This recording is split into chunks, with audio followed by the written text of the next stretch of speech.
Ladies and gentlemen, welcome back to the Driveway Engineer. If you're looking, you ain't cooking. I'm JR. That's Peanut. And this, I tried to do a video on previously. Peanut loves GMT 400s. This is my lovely 1999 K2500 that I purchased about a week ago. Grab this. You can see she's rough. We can go for a little ride. Just me, you, and Peanut. I've had a bunch of these. This is at least the 6th one I've had, if not more. I had a 98, brand new, half-ton, Shortebd. Come on. With a 5-speed and a 305, and I hated it, and I took it back in like the 3-day window. It's really slow. So this particular unit, 203,502 miles. Look at that. We're in the oil change window. So yeah, this is probably at least the 6th one I've had. A lot of my early followers, who are still followers, remember me from the GMT 400 forum days, where I had a 98 K2500 called Pigpen that Peanut loved. I bought it. It was a shit show. I think I paid either $750 or $1,000 for it. It was a regular cab, long bed, heavy duty version K2500. So what you get there is no airbags, you know, full floater, 14 bolt. There's also like a 6-lug light duty K2500 floating around in the GMT 400 days. So this one popped up on Marketplace. I was actually looking for 454s. This is a 454 truck, 7.4 Vortec. They're rated at like 290 horsepower and 410 foot-pounds of torque. You can see this one's a little rough. It's been around for a while. The guy I bought it from was using it to haul his dump trailer. He had a tree service. I think he had it up for like $2,500, and I'm like, dude, you know, I got cash, let me know. He's like, I got a lot of interest, I'm not going any lower. I'm like, okay, well, like, I'll give you $1,500 right now, so when those first 5 people don't show up, like, call me back. We went around for a few days, and finally we settled on $1,750, and I showed up with cash and took it. I didn't really have a plan when I bought it. I just wanted it. This one is a 3/4 ton Shortebd truck, which they only made in 99 and 2000. So otherwise you could get a crew cab long bed. See, she runs a little rough.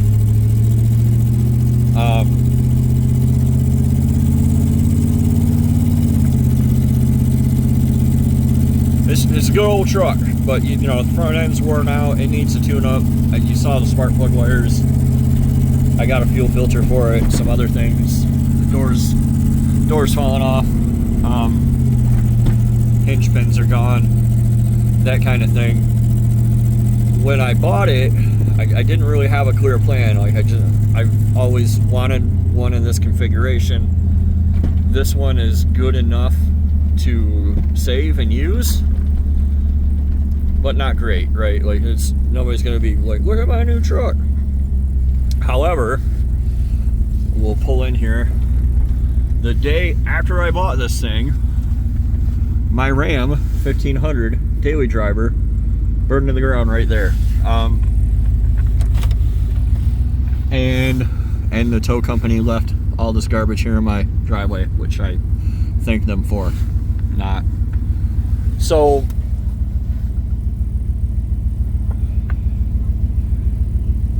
yeah, when I bought this thing, I didn't really have a plan. I was just gonna park it outside of here. I have my F-250 with the Cummins in it. It's not quite done. needs brakes.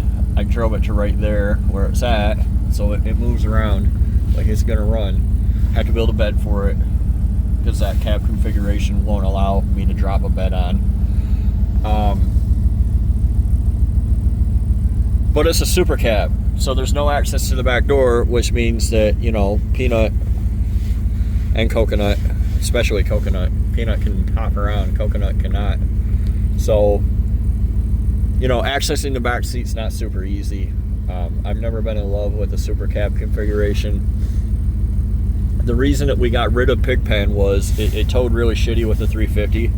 Like, when it was rated for it and it would do it all day, like if you don't mind hanging at 3,500 RPM in third gear, and you know, it'll tow another vehicle. And like, they put 350s in box trucks and ran them all around the country like that for decades.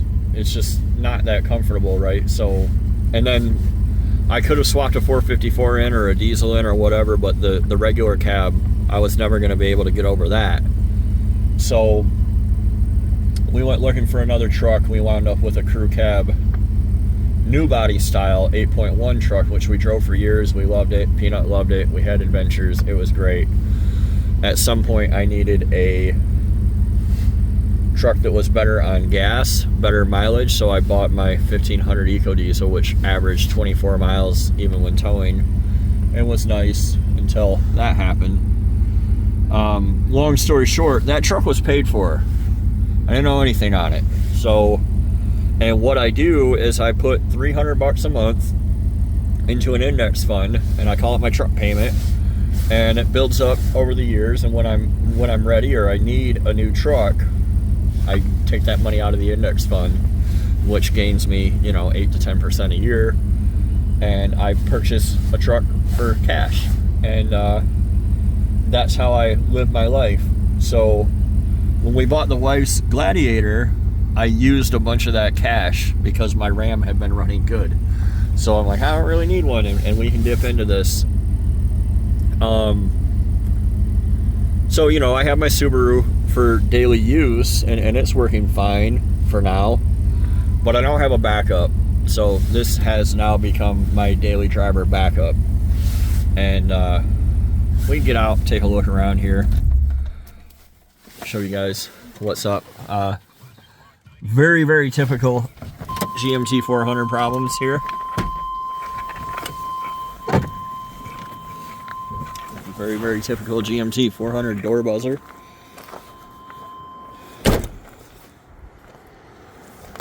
I guess if we can open up the hood. It doesn't have vinyl, which kind of bummed me out, but it does have the 4-shift MP NV 241. Peanut, of course, went right for the dirtiest part of the lot. Under the hood, nothing to write home about. Not anything particularly. It's not a shit show under here, right? Like, it's pretty okay. The oil is nice and clean and full. The transmission fluid is not black. You know, it's like I said, it needs some love, but it's not too far gone. Just like Pigpen. I bought Pigpen, it was, you know, if you were like a suburban person out in the suburbs, not like a Chevy Suburban person, and you were paying a mechanic. Sorry, so my neighbor popped over for a minute. But yeah, I got a missing stud. I checked, it's broken off in the head. That's cool. If you were to pay a mechanic, if you're just some person without tools or space or skill, you know, you'd wind up throwing thousands and thousands of dollars at this thing. But for me, it's pretty good. Set of cab corners, a bed. I already found a whole bunch for like $300 down south. I don't mind taking a road trip. Definitely needs a trailer hitch. Frame's fine. Like, there's the frames on the 2500s don't really rust out, so it's dirty. That's why Peanut loves it. He loves to be dirty. But yeah, it should be like a pretty good little truck. And really, my only real plan for this thing is to do a little general maintenance, There's some common problems. All the Vortec stuff that's not TBI, like your 4.3, 5.7, 7.4, they have plastic distributor gears. They get worn down to a knife edge, and then it has a bunch of lash and causes a misfire code. It could definitely use plugs and wires. Obviously, I have a manifold leak. The manifold on the other side looks like it's been replaced. It's like hard to see in there, but it's like a nicer color, a little less crappy. Seems to have the bolts in it. I don't think that I'd do headers. I'm definitely not going to do a solid axle swap or anything like that. I will upgrade the brakes, GMT 800 spindles, that kind of thing, get it in shape. The only reason to replace the bed is so I can haul stuff in it. But yeah, I don't know, it'll be a little project this year. Nothing major, nothing wild. Not necessarily going to replace that. We'll see. I'm very much interested in getting that going. But it's my backup for now for the Subaru. So let me know what you guys think down below, and we'll see you next time on The Driveway Engineer.